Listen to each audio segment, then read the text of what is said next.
So I think it's time to get started. To present myself, my name is Asplund. I am a Swedish biologist. I've been working with historical textiles for about 25 years, and I've been doing historical plant dyes for about 15. As a biologist, I'm a lot into sustainability, and this is why I would like to have this to help you do the choices to make your dye and your dye experience slightly more sustainable, or at least knowing what kind of options there is. And I bury this. So, the nature of the beast of natural plant dyeing, you can't ever really expect it to come out as you want it to, because the color are affected by everything. Everything from the plant, from the water, water especially. I have taught a class, and I went there, and I went to the bathroom and went, oh no. It was orange. There was so much iron in the water that all the colors came out like this. It's supposed to be like this, but it came out like that. It was so much iron, usually iron darkens colors, but it was so much iron that it didn't even stick to the wool, to the iron. So that's just one way iron can do it, but you can also have limestone in your water, you can have chlorine in your city water, so you have difference just from the water being chloride or not, because some dyes will react on that and they will go duller. Some will get brighter, but mostly they get duller. And then of course we have the pH. Some colors actually will change with pH, so depending if you have acidic or neutral or alkali conditions, you will have pink, blue, or purple. But then also heat. There are actually colors that will give you different colors depending how hot the dye bath is. Because part of doing plant dyes is how do you get the color out of material. You can leach it cold, you can leach it warm, and you can boil it. If you start boiling it, so with madder if you leach with cold water, you get yellows and browns out. Then you have a slightly simmering heat and you get the reds. But as soon as you start boiling it, everything goes to orange. So you also have to keep an eye on the temperature. And then depending on you using fresh versus dry, it can be really, really pretty, and then you dry the material, it sits for a week, a year, and then you try it again and it's just dead. So other ones, like for example, say orange bark ones and wood ones, they usually keep. Madder do too, which is really good. I love madder. But many of the straight up leaf ones or flower petals will not keep too long. So use them or lose them. Growing and harvesting conditions, many of these colorants that we are using to dye with are compounds that the plant uses to defend itself from insects or from sunburn, and depending on what the minerals are available in the soil, you will have more or less, or better quality. And then, of course, amount of dye to fiber, you need to have enough to actually make a color. If you don't have enough, you will have a fainter color. You will have color, but maybe not as strong. Some colors are striking, though, which means that it doesn't matter how much more you add, the color will not get darker. And then also the color of the fiber. So I have a small sample here of different mordants, and how the mordants actually change the color of the yarn before you even dye it. So the copper makes it slightly green, the iron makes it slightly red for the rust. But also I dye on white and gray yarn, because gray yarn will push yellow colors into green. So just knowing what your natural fiber color is to begin with will actually affect the color. So all the samples I have are made with that. So they are done on white and gray wool, and you will see the difference in my samples when you come and look closer, or come to the table and see later. I have them all with me there too. Yeah, you can actually see, this is yellows, but on the gray yarn it actually turns green, so it's greenish.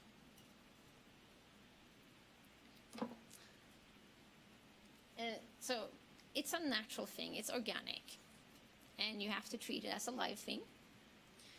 If it's too hot, if it's too hot, it will die. If it's too alkali, it will die. If it's too acid, it will die. And that not just doesn't go for the colors, it also goes for the fibers. So you already have restraints for what you can and cannot do to a color before it dies. And for doing that in a sustainability, we have the choice of the dye and mordant and the energy. So we can, instead of boiling it too long or too hot, we can lower the temperature and let it sit longer. So not only is that nicer and kinder to the fiber and the dye, you will also save energy. Historically speaking, vat dyes, fermentation dyes, they probably just heat it up, maybe even with rocks in a wooden bucket or a barrel somewhere, and let it sit for 2 weeks or 3 weeks. Some of the fermentation baths can be extremely alkali. You add potash to them, but then in the end of the fermentation, pH actually returned to neutral. So it's an interesting twist, but fermentation bath is a specialist thing to do. You might need to not be able to smell so well. Some of them have been described as very fragrant, other ones as weird. I haven't been able to do them yet myself because I don't know what my neighbors would say. So that's another way of saving energy. So just by choosing what dye and mordant you use together, because again we have this temperatures restraints and we have the pH restraints, you can cut down on a lot of chemicals that you buy or chemicals you can make. Saving water, I'm going to go through for the different kinds of dyes, the ways you can save water, because it also has to do with what fibers you choose. Cotton, for example, is an extremely water costly fiber because the amount of water it takes to grow cotton is insane, because it's often grown in areas where it's not native and is also highly needed of both pesticides and fertilizers. But there are actually lower producing native cottons that actually are already colored before you pick them, and red and greens and even blues, I think. So again, you have a different color on it, but if you dye it a color that can complement it or make it stronger, then you're saving on both dye and materials because it's already colored. The invasive species we have right here is buckthorn. It's everywhere, but it's a gorgeous dye plant. It loves, I have the buckthorn right here. So you get all kinds of browns from the bark, but you can also use the berries. So these are the green, ripe buckthorn berries, because the unripe berries makes a yellow dye. But when they turn purple, you mash it and it's like wine. The dye bath is like super purple. But that's not the color you get on the yarn, because you get a little bit of lime in the water and it turns emerald green. And you notice that because when you're washing out the bucket, just the water from your faucet will turn the rinse water green, blue-green. I'm just trying to find the best way of getting the best green on it, but I'm working on it. So that's one way of saving or being sustainable and environmental to use the invasive species. Another one is to sustainable harvest them or to grow them yourself. I was just talking to our neighbor upstairs. She's from the Michigan Nature Preserve people. And they're like, yes, please come and pick our invasive species. If you can use them, go ahead. So it's not uncommon. You can ask for parks are also happy to get help to get rid of these invasive species. So you can ask them I don't know, but can I play with them and see if I can dye with them? They're just happy to have people help them remove them. Sustainable harvesting kind of depends on what kind of plant it is. If you have the pokeberry, It grows a lot. You can probably pick a lot of that without having a problem because it's a native plant and it grows like crazy. But I always tell people, like, there's a lot of people that has been very enamored by dyeing with lichens. And I don't consider that sustainable because when medieval people started dyeing with lichens, there was lichens everywhere. But the general rate of growth for lichen is measured in decades and centuries. And they are extremely dependent on the habitat, old forest growths, and clean air. So picking lichens today, if you find some on your firewood, if you have a broken branch, go ahead and play with it. But I would not just recommend people to just go out harvesting. And if you find a stand that you want to harvest, never take more than 10%. Because they are so slow coming back. It's just insane. And that's the same for some of the other plants too. Like, don't pick more than 10% of one stand. And depending how the plant grows, if you're collecting the roots or if you're collecting the leaves, think about it. Don't just cut everything in one spot. Take a little bit here and a little bit there. For welds that I grow myself, it's really cool in the way that it has a huge spire. If you cut off the main spire, it will make candelabras. It turns into candelabras, sends up more spires. So by harvesting that, I'm actually creating more dye plant. So not all plants are that helpful and useful, but it's about thinking about, is it rare? Is it here? Is it local? Do I have to order it? Can I grow it? It's all those choices you can make it more sustainable.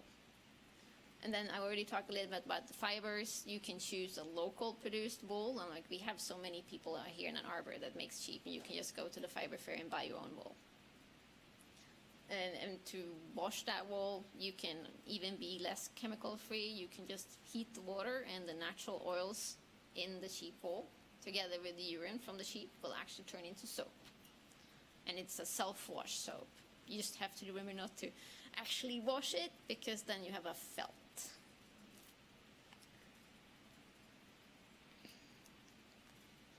So we literally have 3 kinds of dyes. Substantive dyes, it doesn't need a mordant, and everyone knows black walnut. Like, you just touch it and you're dyed, because it comes with its own mordant. It's full of tannins. It's what gives the color, and it's so again, you can save water a lot because you don't have to mordant your fiber. You just need to get some walnut husks and it's ready. The adjective dyes, the example is weld. That's again, you need to mordant it. So you have to be like smart about how you do it. So it will need a different bath. But for all of these, you need to wash the fibers first. For all of this rinsing, both for the washing and for the mordanting and for the dyeing, I like to have several buckets lined up. So the first bucket doesn't have as much water as the other ones. So most of the stuff comes off in the first wash. So I collect all the washed off mordant or dye in the first bath, because then I can add that back to the mordant bath or the dye bath. So the consecutive ones that are less in them, I don't have to put more water on it. I don't have to pour that out, pour some new one to wash it again. It's all collected in one dye bath. So it's good to have more than one bucket. Plus, that also being more diluted, it's safer to dispose of. The handout is literally a safety sheet for chemicals and how to dispose of them when you use them in dyeing, because that's the most important part. I'm like, you can play with whatever plant you want to do if you know which chemicals you can use to play with and how to do it safely. Vat dyes are those that are not water soluble. I pulled the tooth this week, so my mouth is a bit weird. Fermentation, indigo. So these are all weird ones. It's Turian purple, indigo, and vold. They are literally fermentation. You have to leach it out of the plant, turn it by a chemical reaction into solids, so it turns into a blue sludge in the bottom, but you can't dye anything with a blue sludge. It's completely inert. So you have to then remove the oxygen by oxidizing it by an agent. And a lot of people use the modern color run remover, thioxidin, but you are creating sulfuric acid gas while you're doing it. I don't really like doing that. So the traditional way is using fermentation caused by bacteria. So you add urine, or you use a bran mash madder mix. It takes a little bit longer, but it's less smelly and less chemically costly. And you don't have to worry about the sulfuric acid, which is a little bit of a concern of mine. And that turns the liquid, the indigo, into what's called a white, soluble indigo form. The bath is yellow, greenish yellow. You dip your fiber and you lift it up, and then the oxygen reattaches to the indigo on the skein, and it will turn blue in front of your eyes. But you have to be very careful, because for every drop and stirring, you're introducing oxygen. It will fall out again as the blue sludge in the bottom. So those vats are a different kind of time put in, but also there's not that much water. There's only one heating, so it's saves resources in that way. Other fermentation vats are like, I've read about they're using alder bark, and that can be really cool. But unfortunately, we don't have the right kind of alder right here, so I haven't been able to test that yet. Instead, I've been using alder cones, which actually do give a bit of a color, and it gives enough tannins to actually be used as a mordant. So these are actually my examples. That's the walnut on the top, the weld to the left, and the indigo to the bottom. And my messy kitchen. And no, don't do this in the kitchen. I did this outside, but I took it in to take pictures because it started raining. So that's what I've been talking about, using sediment in multiple rinsing buckets. You can save both mordants and dyes. So you don't have to do it again. Again, saving resources and water. It's good to have them prepared before and plan out how much you're going to use in volume, because it's nothing that's sad as like, oh no, I can't fit it all in one bucket. And put the lid, like the labels on them, because I will forget sometimes. And then you're like, is this the onion? Or is it the, well, like onion and velvet is kind of easy to see the difference on. But, and also like you screw them, I'm like, yeah, it smells like onion. Madder, for some reason, smells like pencil shavings. I have no idea why, but it smells like pencil shavings. Some of them have mysteriously, spontaneously sometimes fermented, because I do all my dye stuff outside. And it was really hot one summer, and they were left outside, and I had mysterious lids popping off because they fermented. It turned out it was actually really good for the color. It got stronger. It might not be true for all the plant materials, but some will actually get better with fermentation. Sometimes you will have mysterious floating masses. Mold comes in. When you're lucky, you pour it in a glass jar and it's still a little bit hot, and you can close the lid. It will create a semi-vacuum, and it's usually fine, and it can stay like that forever until you open it. But sometimes you get mold. It happens. Sometimes it will actually change the color. So it's not unheard of, like testing it, and it's like, oh, it gave me a different shade. Often a duller shade, but sometimes it can give a completely different color. I don't have the slide here with me right now, but I had mordant wools that was wet lying in the garage, and I got a mold on it. That dyed my skeins purpley, like really neon reddish purple. It's not a dye I've been able to replicate, but the mold did it for free, but in spots. So I'm like, and it completely destroyed the cotton ties that was on the wool. So it dyed the wool, ate the cotton, and left red spots. It was a little bit like, I'm not sure I want to, like, hey, I have a mold color. So I haven't experimented further with that, but it was an interesting experience. Sometimes, like, you can just fish the mold blobs out of them, and you boil it up for a bit, and it's safe, and it's like, then you can use it. But yeah, mold happens. Don't get crazy. Even if the mold's on your material, it can actually change it into something else. There's even one of the books like, oh, if you accidentally peed on it, don't throw it away. It might actually make the color better. Because the ammonia from the pet urine is a common reducer and alkali agent that can push a color in one way or another. So waste not, want not. This is a small collection of my motley jars that I keep stuff in. I really like the spaghetti sauce jars because they have the side, like the volumes on the side. I also use these for making small samples. So I could fill it so much with water and I have the volume and I know how much I put in, and it's just nice to have like how much is actually in it. Then there's this actually cat litter sand plastic bottles. There's a milk jug here, but I do no longer recommend milk jugs. I had black walnut in one jar, and the black walnut dye ate the plastic. And I had a big black sticky spot in my garage. So be careful with the plastic of the milk bottles. They seem to deteriorate much quicker than most of the other plastics, and black walnut dye will eat anything. So this was I was talking about earlier, the organic compounds. Plant fibers are more tolerant to alkali conditions, while the wool likes more acidic. Literally, wool is like your hair. It has about pH 5. It's the same pH. So if you want to wash wool, use shampoo because it's the same pH. Yeah, it's all about amount and time of exposure.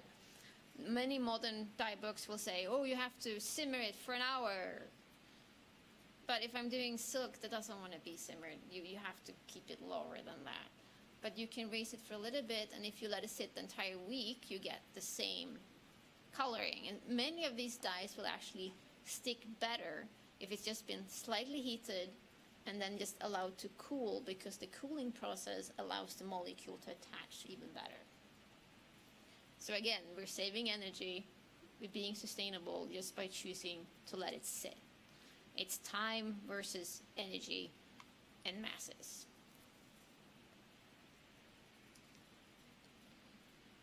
Yeah, which I just said. So many times to make a stronger color, just let it sit and cool is one thing. And you can also dye it more than once. But since you're saving the dye bath, you're not wasting anything. You're not adding something new. You're using it again. So, mordants. For the adjective dyes, you actually have to have a mordant. There's a lot of metal salts. Like everyone probably heard of alum, which is the aluminum potassium that is used. It was used for conserving food. It's considered food safe. And it's a really good mordant. It helps the color bite onto the fiber. And they also traditionally used chrome, but we don't use chrome anymore because we know it's toxic. But even copper and iron is toxic. So this is not just something you can pour out. You have to be careful with. And this is why I save those solutions, because you literally have to check with your disposal facility to dispose of these. A lot of people don't know that copper is really toxic. Even iron in small amounts will kill you. So you have to be careful. A lot of people think it's a hobby, it will not hurt me. You're playing with acids and alkali. It can definitely hurt you. Washing soda is another mordant used for plant fibers. Plant fibers do actually require more than one mordanting. You have to maybe combine it with tannin and alkali mordants in washing soda and alum. There's a lot of combination recipes for those. It all kind of depends on which dye you want to use on it later after mording it. The tannins we have here is oak, rhubarb, and sumac, etc. There's also plants that are considered natural mordants. They're, for example, chickweed for some reason are considered contain alum, so that you can use it as a mordant. Ferns are also alkali, same as rhubarb. But mostly for plants that can be used as a mordant, they are alkali. They're like acid, they're tannins. Many people buy the oak galls, which is also used for making oak gall ink. But there is tannin in the entire oak tree. There's tannins in the acorns, there's tannins in the leaves, there's tannins in the branches and in the wood. So you can pick oak leaves, soak them in water, and you will have a tannin solution. You can test it by dropping some iron solution in, and if it turns black, you have tannins. I use wood chips. I've had a friend that had to plane a lot of oak woods, and you have the drum planer and that chips. You just put it in water overnight, and you have a tannin solution. So the pre-treatment, it's usually done as a pre-treatment. A lot of people like to combine the mordant and the dye in one. Like for people that do solar dyeing, they put everything in one jar, shake it, and then put it in the sun, and then they go and shake it every time they go by. It's a very good way of saving energy, but then you can only use that dye and that mordant together. You lose the freedom of choosing different mordants that go for different fibers. And you can probably save that dye bath a bit longer because it has the mordant in it. But if it's an alkali mordant, it might actually kill the color eventually.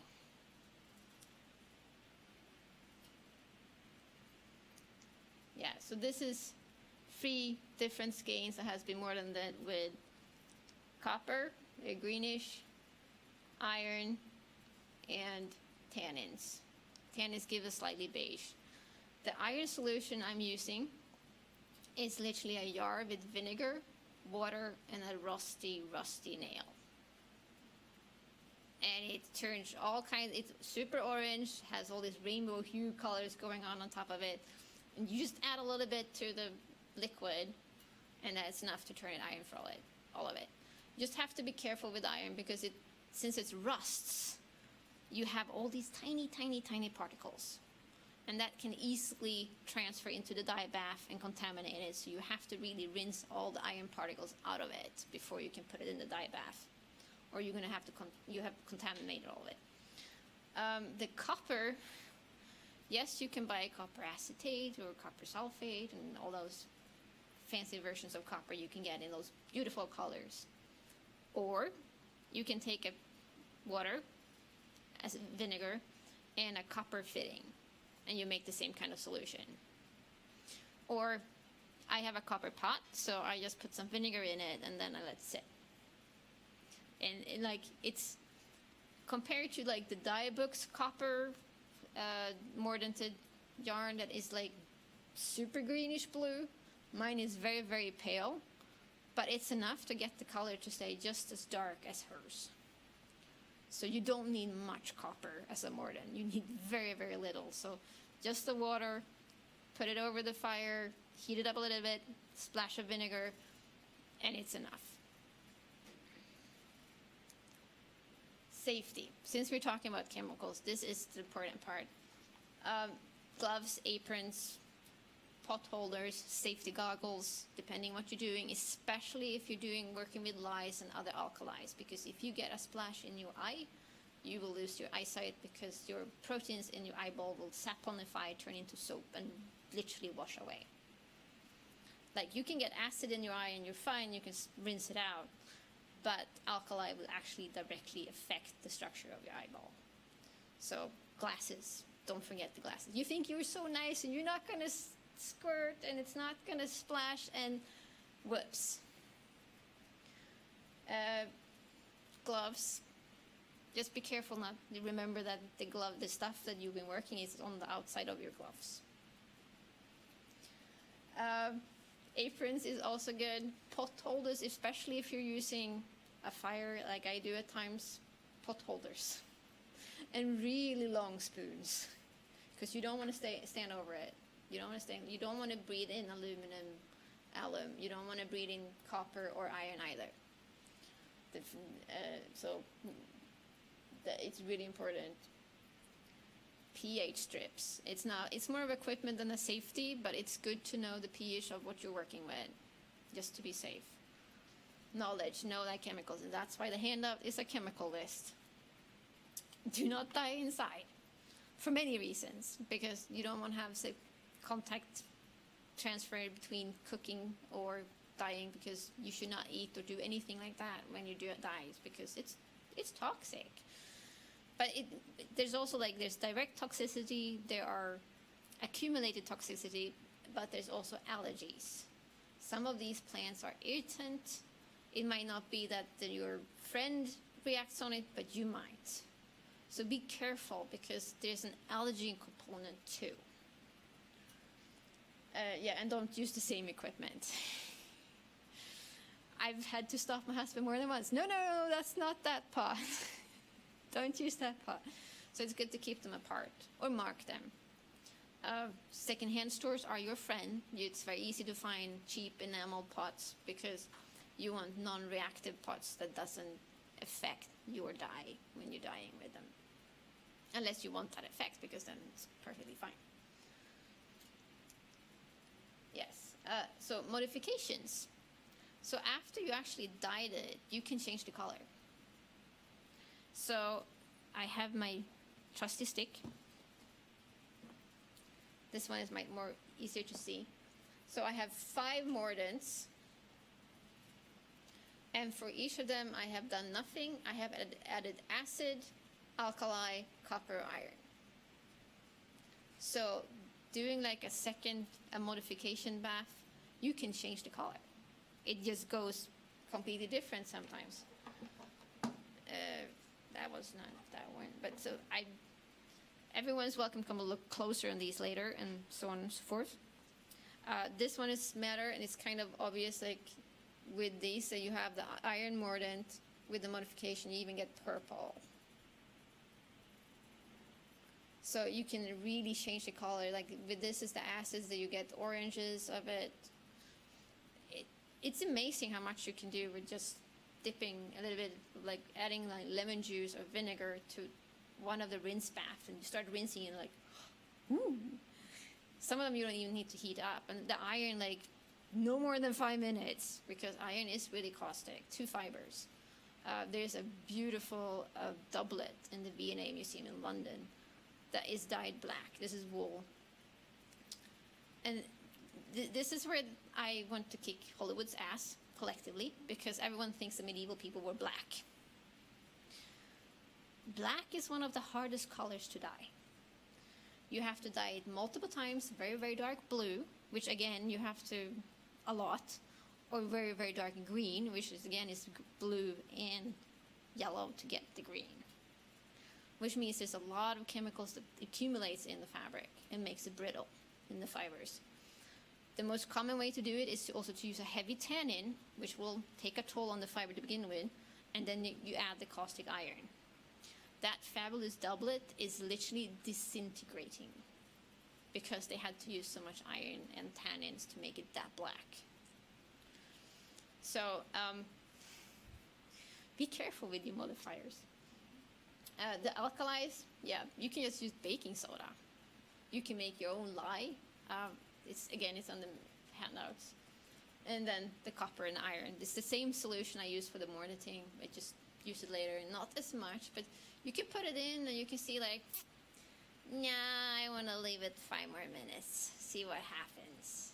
It could be a good thing to have more than one sample, so that you can take one out after 5 minutes and then leave one in for 15 or 20. Many of the onion colors I have is just literally 5 minutes, 15, 20, 25 overnight, and you get all this range of colors just because onion is one of those dyes that the longer you sit, the darker it gets.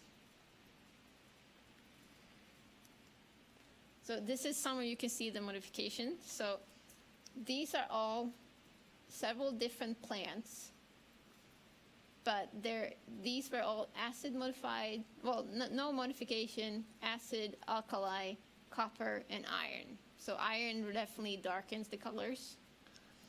This is my sample set. So there's white yarn on this side. There's gray yarn on this side. All of these had no mordant. These were all alum, tannin, copper, and iron. And then for each row, the modification is none, acid, alkali, copper, and iron. And you can see how the alkali in this case made this kind of pinkish purple. And then you can down and see here again that the alkali makes it kind of pinkish purple. So there's a lot of combination. I literally get 50 dyes out of one vat with 2 different yarns and 25 samples. So it's 5 times 5, 25. And again, this was the catastrophic iron edition with too much iron in the water. This is my house water, and that was samples that was accidentally washed in that water and then came home and washed again and then died. That's the ironic edition. Oh yes, growing versus gathering. So part of that is also invasive versus native, but also rare versus common. And can I get it by going out the door, or do I have to order it from Amazon and they have to ship it all the way from Madagascar? There's a lot of choices in where you get your plants from, what the plant is, was it grown sustainable, or was it forced grown somewhere with a lot of extra help and care, tender loving cares. So harvesting on other property and parks, we already touched on that a little bit. Usually if you contact them, they will happily let you pick every invasive plant you can. But also for other stuff that you want to harvest sustainable, like maybe the pokeberries or Osage orange. I mean, there are tree ferns. Like you can dye with apple tree bark, you can dye with all kinds of barks, like buckthorn. It's good to have an in with the local tree service, because you just need some branches with some bark on that you can shave off. So that's easy to get hold of. Or like after this famous ice storm we have, you can just walk the neighborhood and like, that looks interesting. Can I use that? Always ask. They're usually very interested in like what you're going to do with it. And then, you know, oh, I'm going to die with it. No one has ever said no. They always find it very interesting that whatever they're throwing out, you can actually do something of. My first birch dye experiment was literally from my neighbor's recycling can, because she had trimmed her birch tree. And I was like, ooh. Again, allergies, sensitivities, toxicities. So many of the chemicals can be directly toxic. It could be about breathing, but it's also, you can absorb stuff through your skin. Like your hands are like the best barrier ever, but it can't last forever. You can't like have your hand in the dye vat for 15 hours. It's okay dunking it once and twice, and then you have a funny color for a few days. Been there, done that.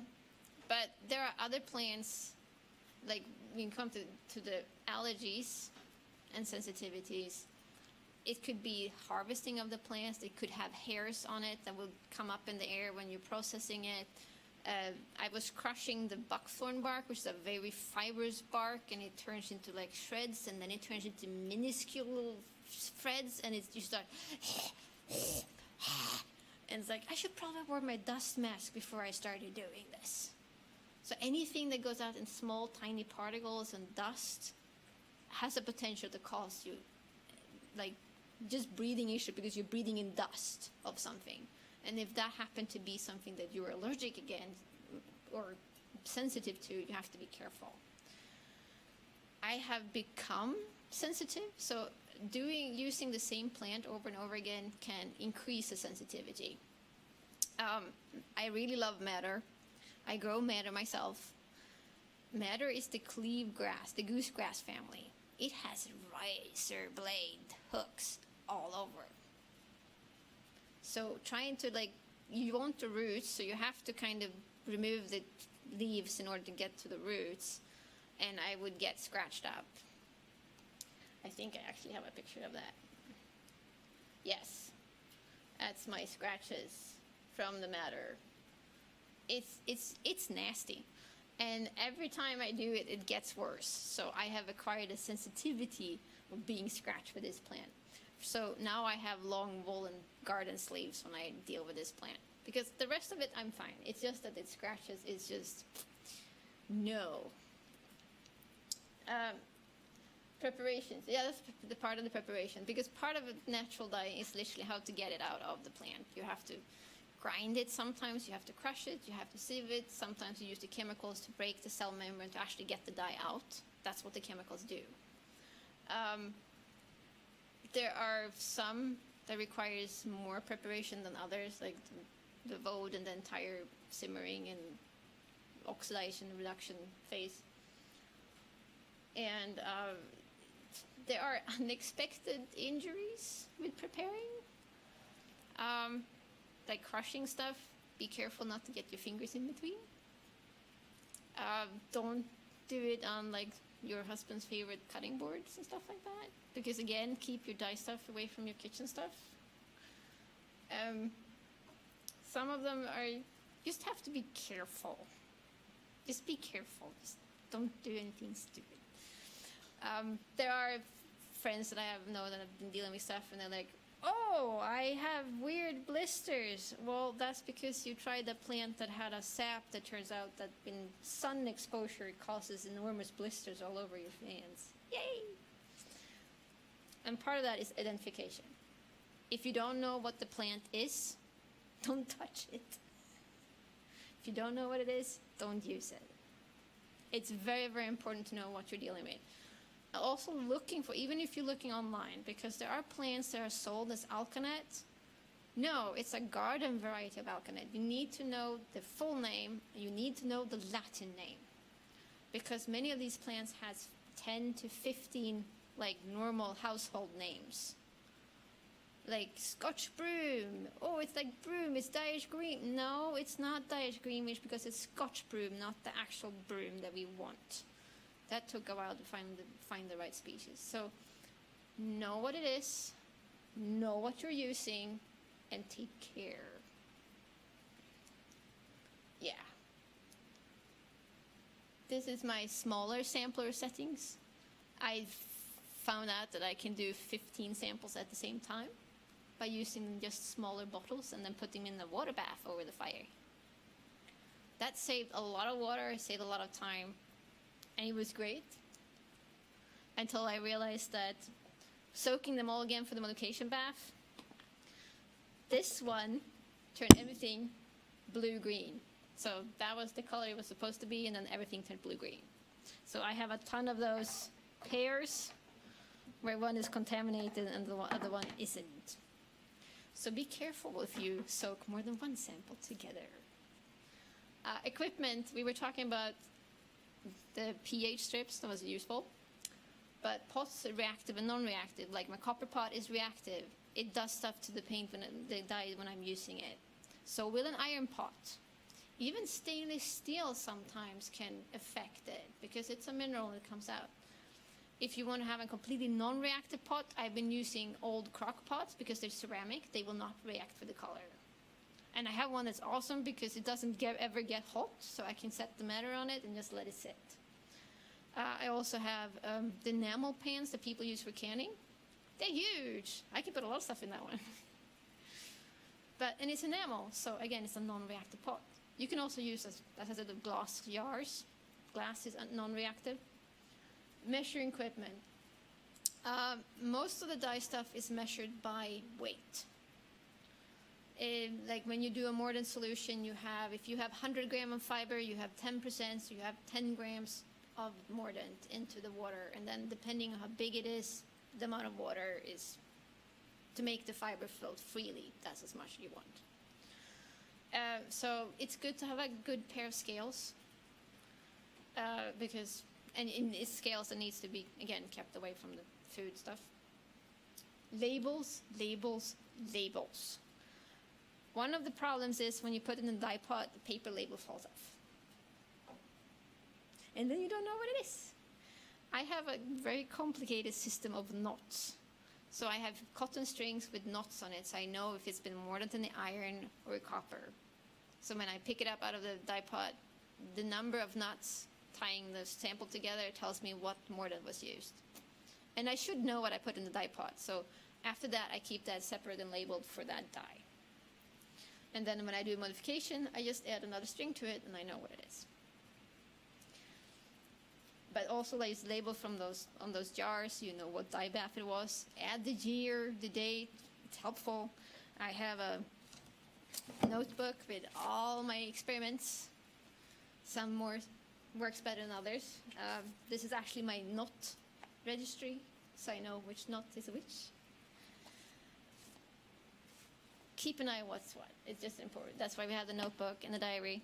And I also have my monster book of colors. Since I'm doing this to actually test what color I can get, I try to get all as many as possible. So it's good to try and keep organized, because if you want to create that specific color again, you need to know what you used, how long, how warm, how much. My goal with this entire notebook was to see what colors I could get, not exactly I want that color or that color, because then you have to like, oh, it was too pale, I need to add more next time, and so on and so forth. I just wanted to know what kind of color was it, because part of it was the question of what color can I wear for my historical costumes, and it's like anything you want, but no black.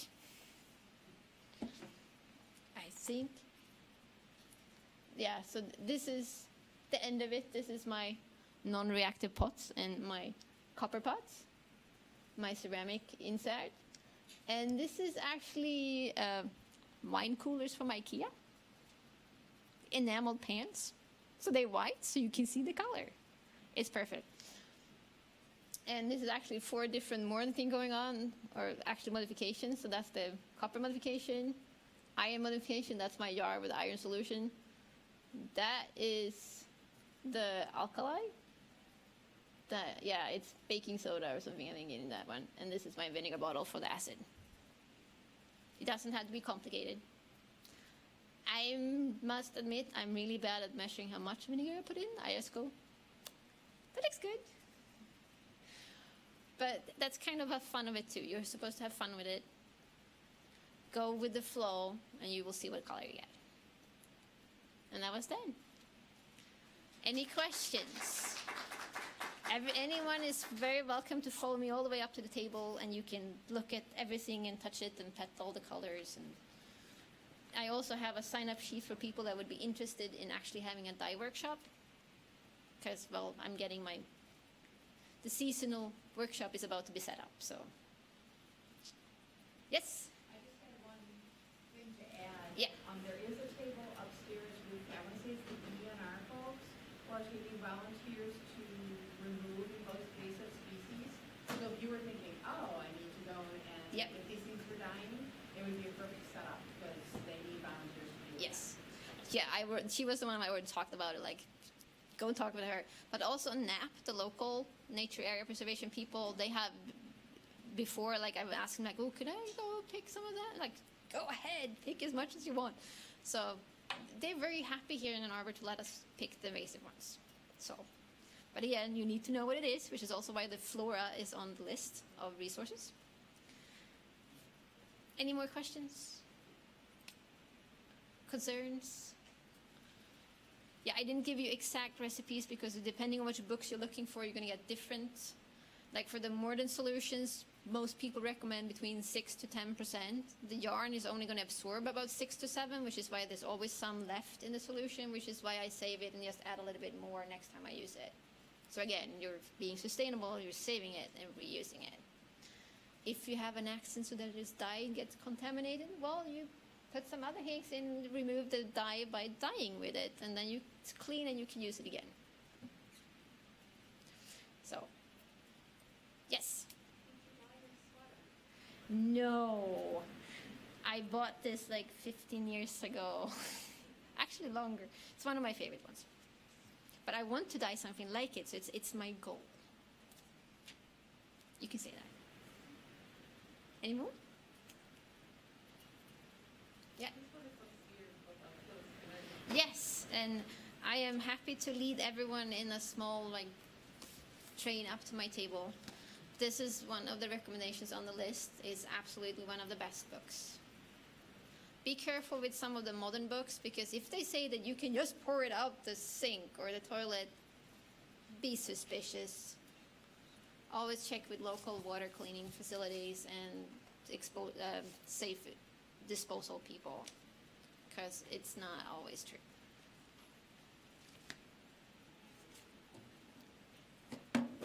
And I think, oh, and I kept the time too. So yeah, so this is all some of my